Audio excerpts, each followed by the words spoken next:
Welcome back, folks. We want to thank you for listening and forward thinking again.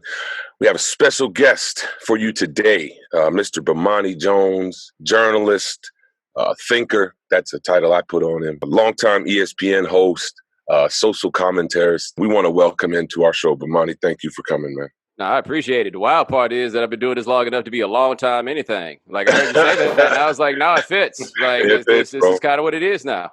Thanks for joining us, Bomani. I always find your thoughts around college sports and in general with everything that's happening right now with the NFL draft and with some of these signings and trades and things that's been happening, and another disappointing offseason as far as opportunities, in particular for folks like Eric Bieniemy and others. So looking forward to the conversation. Kicking it off, wanted to talk a little bit about college sports and where we're at with things right now and sort of your perspective on that landscape and the treatment of college athletes. Man, I mean, this is a tricky time to talk about that because they are in legitimate crisis mode. Like, for all the stuff they talk about, we ain't got the money. Now they say it, and I'm like, oh, okay, yeah. So you guys maybe don't have the money right now, of course, because you probably spent too much of the money that you had before. Like, you know, what we've learned, I feel like, in this crisis is that as much as we talk about people living check to check, little do we know that all these businesses were living check to check, right? Like all these entities and all these operations were living check to check. And you're going to learn that a lot of college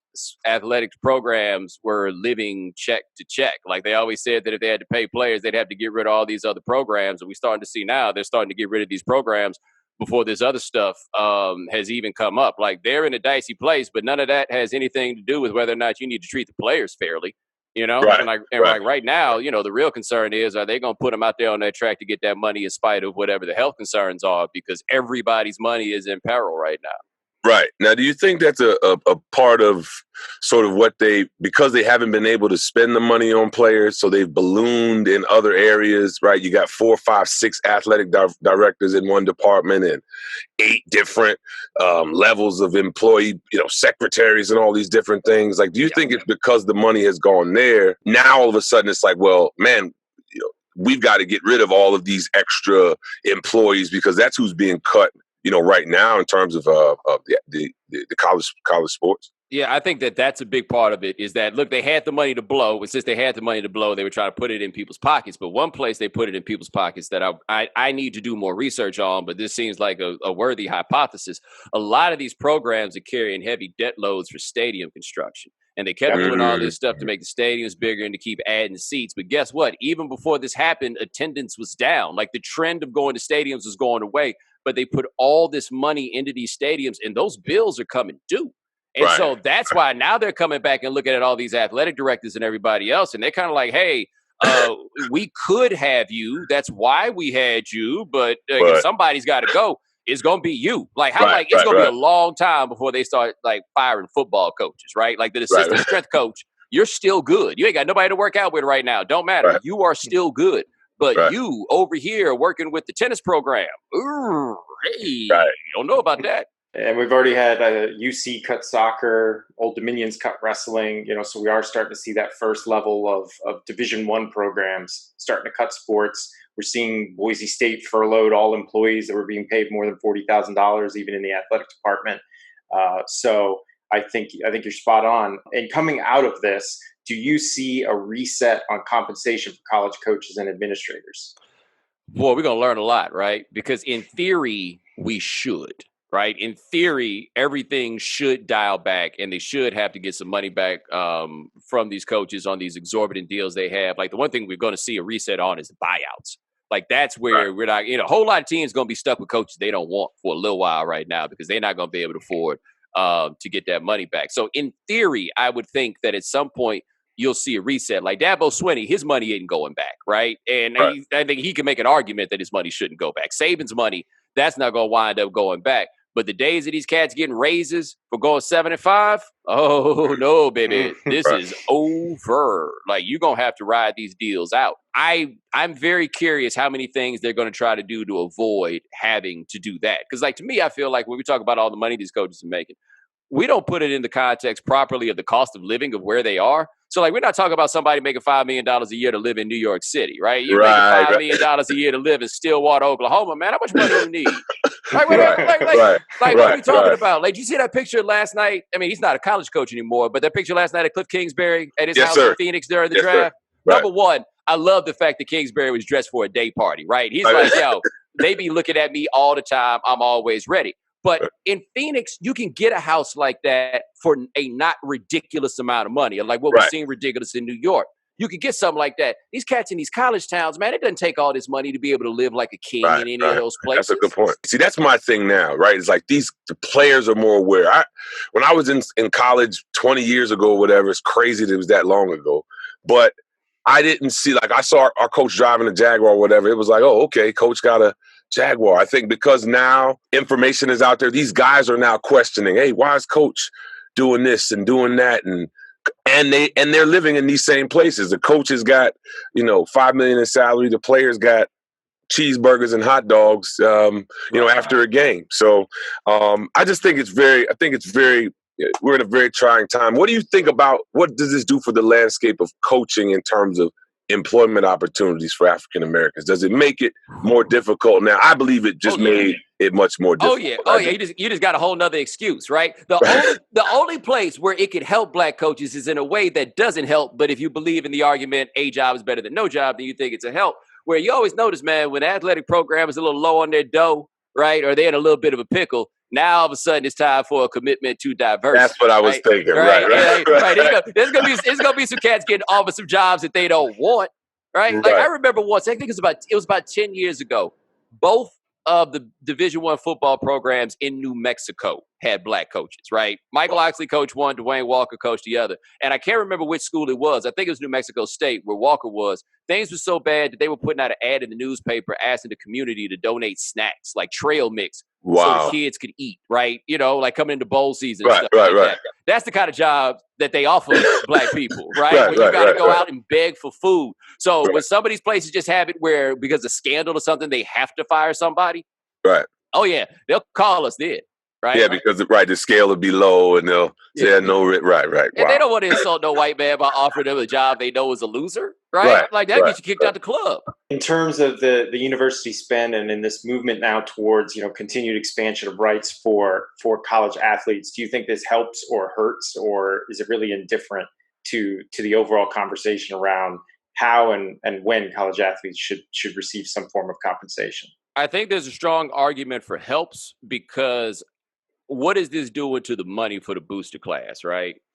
Because, I think there's enough of these places where you got guys who have decided they're going to be the bank for players and they decide they're going to be the ones that throw that money around. Do they have that money anymore? Like, I don't know if you saw the price of oil, where it's actually at the point now the price of oil is negative, which is to say that they'll give you money to take the oil away, right? Because airlines aren't doing anything with the oil, so they got all they can stand, they got all they can need. Texas A&M, for example, their booster class is an oil money class. Absolutely. Like, that's where all their money comes from. That money they planned to play Jimbo Fisher, that $7 million, that was based on high prices of crude. That crude price is way low. Now, I'm not saying anything specific about Texas A&M. I'm just throwing out a hypothetical. If hypothetically the money that above and below the table was helping you secure players was from the oil money, and the oil money is not coming, then you need to get that money however you can. And if your argument now becomes, I'm gonna let them go get that money for themselves, then maybe that lightens your load. Maybe it makes it easy. But the people that are supplying money, their money is hurting right now. That's the best argument I got, is that in terms of helping, maybe that'll be it. I think, like, especially now with what's going on in basketball, that they've got a whole new situation that they got to figure out. Because I think the worst thing that may have happened in the NCAA, and maybe I'm just speaking for me, I don't know about you, but they canceled the NCAA tournament, and I didn't miss it. Me either. That's a huge point. I thought people were going to be a little bit more ruffled by it, like, damn, I don't have nothing to do. But it was like, oh, okay. Just another thing. Yeah. We done watching mid-tier players, right? And so, like, I think about, like, Dave, when you were in school, right? You were the National Player of the Year in 2003, right? And you were a senior, and there's still, like, the value in the guys who come in and become seniors and, like, become very good players. But we still had, even with guys going to the NBA, we still had, like, the top end of players in college basketball was still, like, pretty strong. The top end of players now, them dudes that are still there just aren't that good. Like, and basketball, I can watch mediocre football and enjoy it. I really only enjoy high-level basketball. Right. And Good they don't point. provide high-level basketball. So if they're getting like Jalen Green and these cats to go play on some traveling all-star team that's going to play against national teams and get all the exposure that they can get, and they can get like 12 dudes on that team, that's 12 dudes that aren't playing college basketball. They're the dudes that make college basketball worth watching. So that's something I definitely want to talk about. Before we get into that, though, to wrap up on college sports, do you think we're going to see an interruption in college football and or possibly college basketball with everything that's going on right now? I will be surprised if there is a college football season this year. Because the problem is, as soon as one kid catches it, everything has to shut down, right?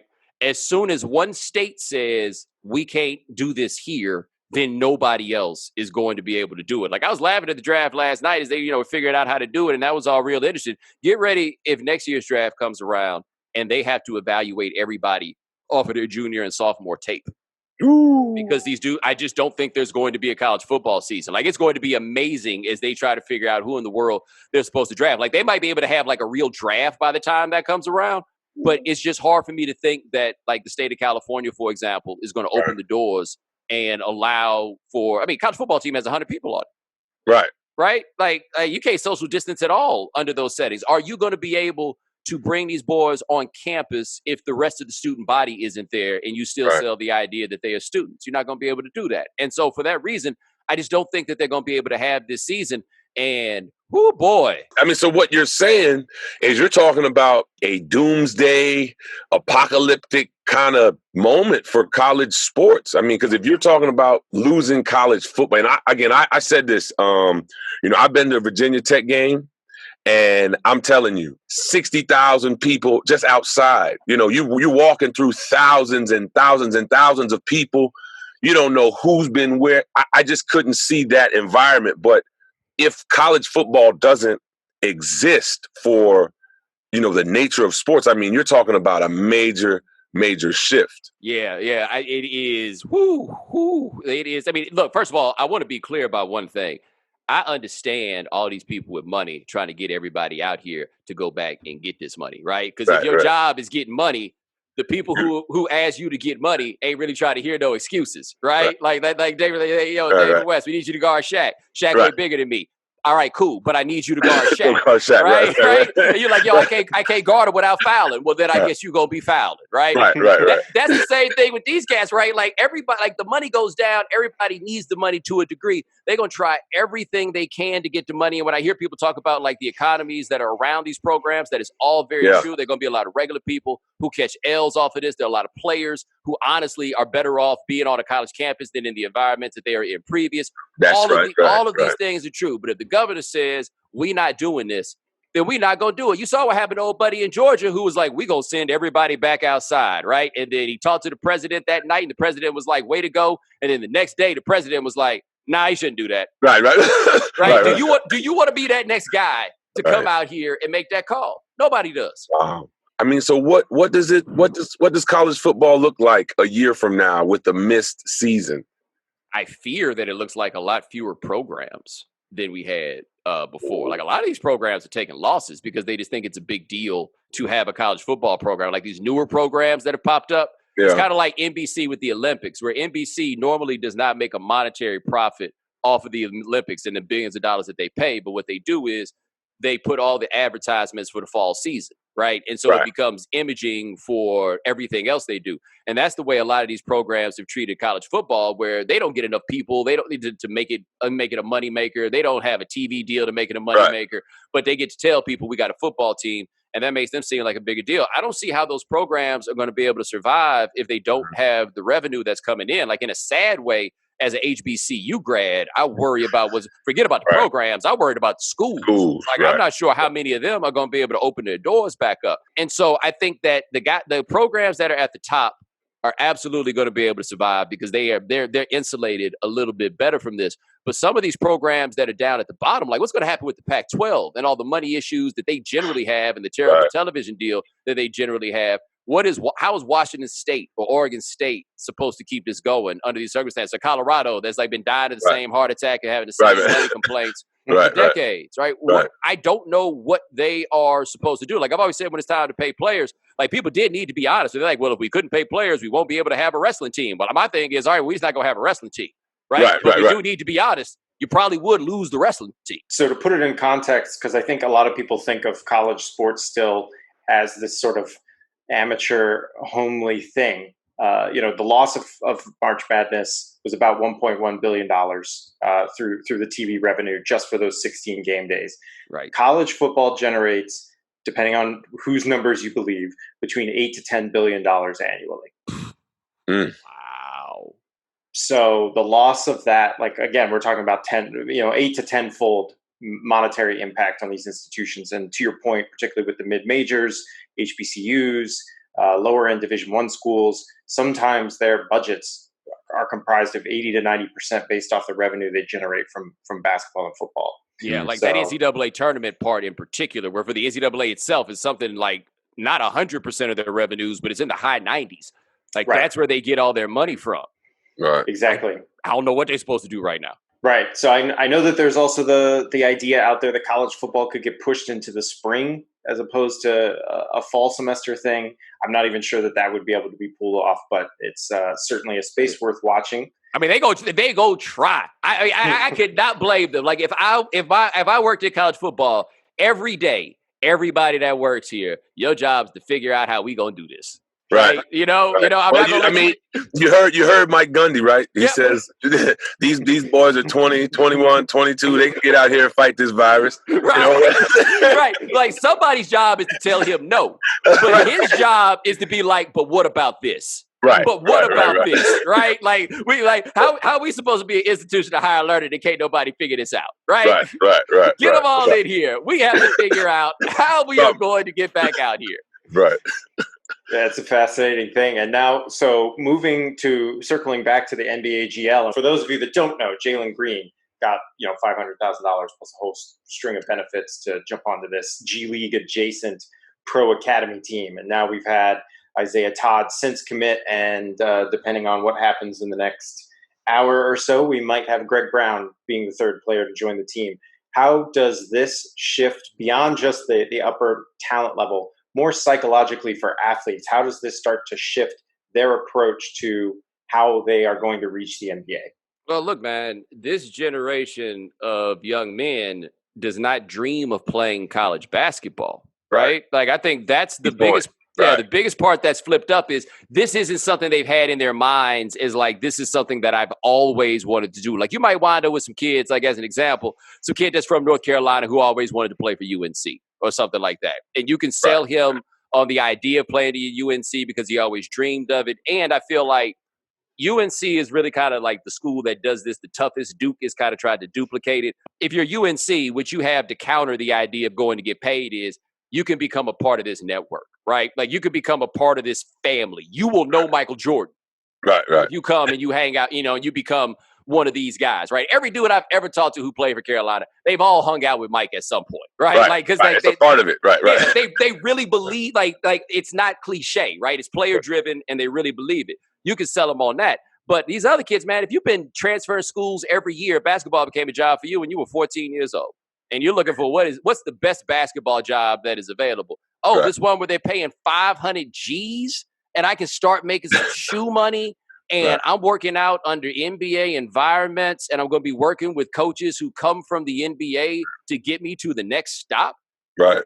I'm not going to go play for Louisville, right? Like if that's what you're offering, I mean, it's not going to be it. And for $500 legitimate $1,000, this isn't even a trade, right? Like it's not. And so for college, they're going to have to figure out what are you offering these guys, and they still have the most spots, and they'll still have places to put a lot of guys, and the late bloomers. It'll still be a better place for them. But if I was in the Jalen Green situation, I don't see how, especially this year, where we don't know if it's going to be a college season. But if I'm one of those guys, look, being a grown-up stinks, and I do think there's that part that you're going to have to, like, immediately become an adult, and that is more than a lot of these guys think of. Dave, I imagine you saw that with these guys coming in young, but they're like, cool, I'm just going to be playing ball, and then they looked around, and it's everything else that you have to do, right?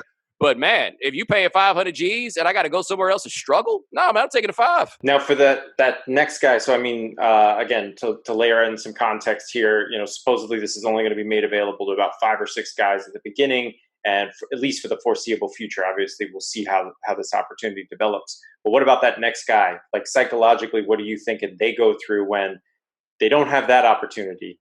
What are they thinking? Are they thinking Australia? Are they thinking Chameleon BX? Or are they just going to say, I'm going to double down on Duke or UNC or something along those lines? Yeah, I think you need a really good offer from a college. And I also think, like, I remember when Brandon Jennings, who was really kind of the first guy to go overseas and make that happen, and how excited I was at the idea of him going. Sonny was behind it, and I love Sonny to death, right? Like, it was all going. And he did that. He got $1 million deal. He had a shoe contract. He had all of that stuff. And he was like, man, that was so hard. Right? He went over there and he said that was so hard.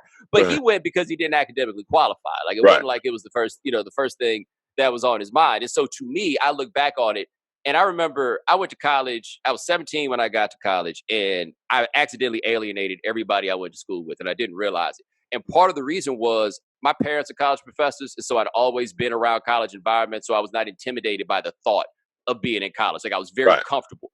And those kids were scared to death, right? Like, they'd never been this far away. They never had to do all this stuff.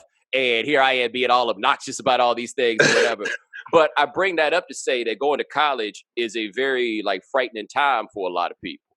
Now imagine that you're going to a whole nother country to try to do all this stuff and to try to get it right. And so maybe if you've got your network right, you got the right people around you, you can go do it and somebody will provide you the money. It can be a great opportunity, But I think that a lot of these teams overseas are going to have to do something that they've often been reluctant to do, which is they're going to need to ease these guys along, right? They're going to need to understand that this is what they're coming into, and they need to make sure, to me, that their goal is that this guy is a better player when he leaves than he was when he came in, if they're going to try to attract these kinds of players. And if it demonstrates itself that these other places can improve you as a player, then that's the place that I think they're going to go. The real question people need to ask is, how much is college basketball developing guys? Or how much of that is just time of getting older and getting stronger, and some people move at a different pace? But college basketball, for that high level of dude, they're going to need to figure out how to make them better basketball players. And for the low level dude, you're going to need to make sure, how do we make sure we get this guy educated?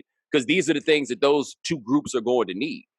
Yeah, I mean, when you think about the fact that even the guys that reach the NBA, you're looking at an average career span of only about 3.5 seasons. How important is that educational component for these athletes, that they have to be provided with a meaningful educational opportunity with the odds already stacked against them significantly on the basketball side? Yeah, when I look at that, the people that I really look at now that I think have been allowed to kind of skate on this to a degree, and I'm not putting any names on it because I don't know these guys personally, but the Oak Hills and the Montrose Academies of the world, you go. And all these places, because that's to be fair to a lot of these colleges, by the time they get some of these dudes, it's too late. And just for context, what Bomani's talking about is the elite, these prep schools where kids go and find themselves supposedly being best prepared for the next step. Right. Yeah. Right. Like those guys, are you ready for college after you leave those places? Because again, a lot of these colleges, by the time they get them,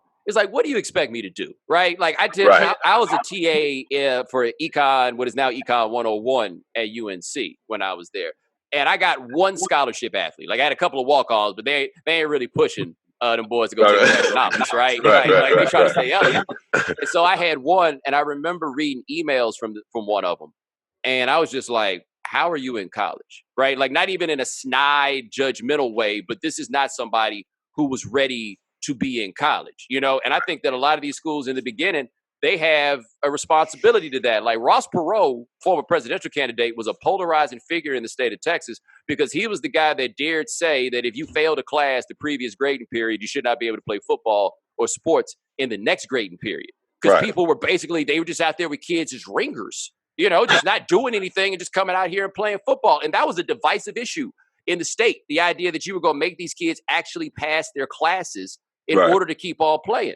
And these people have to bear some measure of responsibility at some point as to how are so many of these guys, and not all of them, unprepared for college. They come out better off after 4 years, but they don't necessarily come up educated. Not prepared necessarily to face the world without basketball or without the bubble of sport. Yeah, Right. I totally agree.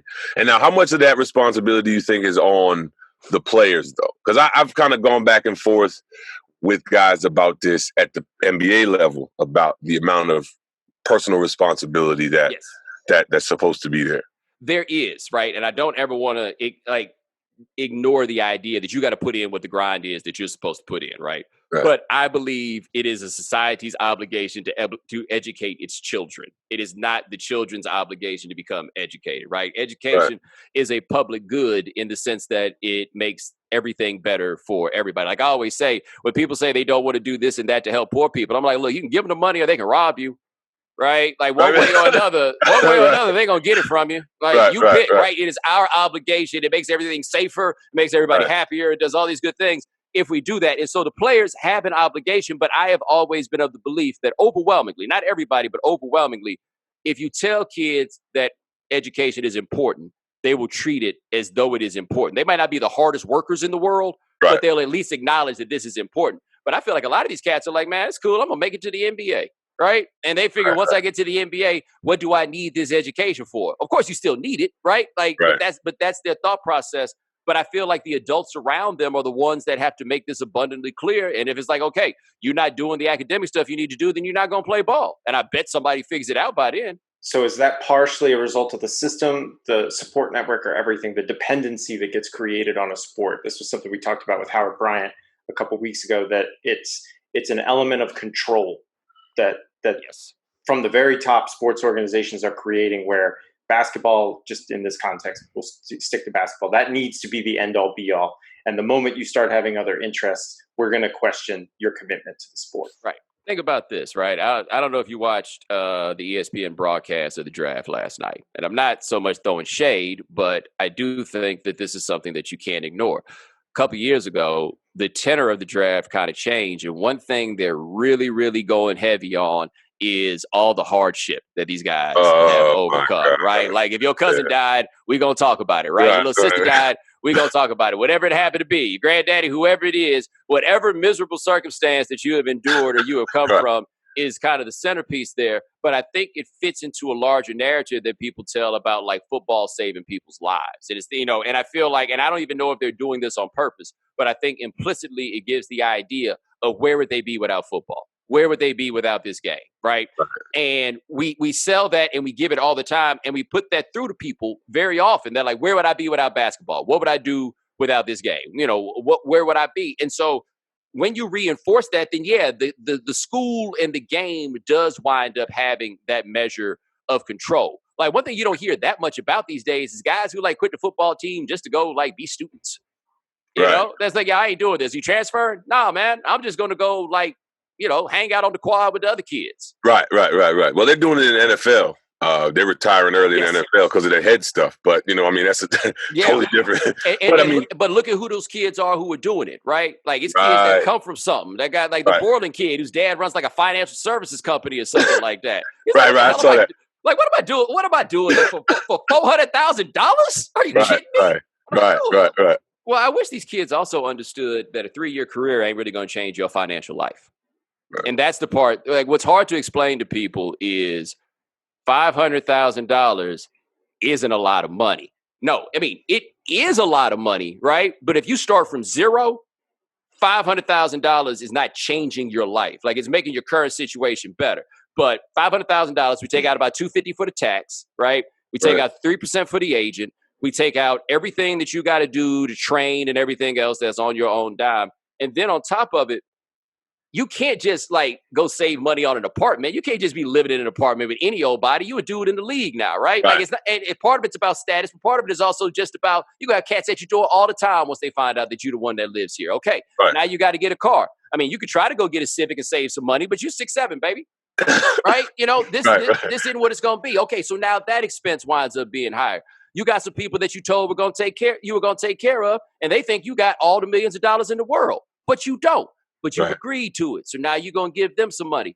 By the time those 3 years are done, you might have a knot or a stack of about $150,000 left over. And that's a nice little stack to have to like keep you going while you look for a job, But like most of the guys, the career that you're going to have, it's not going to be enough money to make it worth it to put everything that you do into this. It's just not. Like, think about how many 5-star guys never make the league. Right. How many 5-star guys don't even play? Right. Right. You know, and you could go play like around the world and get your money and make it happen and get some experiences and all that stuff. And it's cool. But after you come back, you're going to be looking for a job. Right. Something to do. Right. Yeah. And some way to eat. Right? Like that money's just not going to last forever. You're going to need to come find a job. And then what are you going to do? Try to get paid off of my name is ...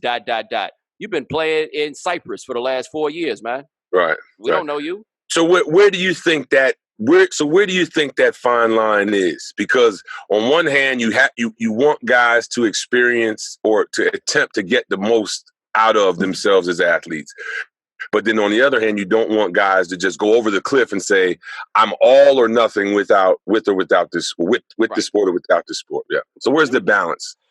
I tell you where I feel like people could start, like where they could. I remember my dad told me this before I went to school, and it was the most important thing he told me. I didn't always adhere to it, but the most important thing he said was just read before class.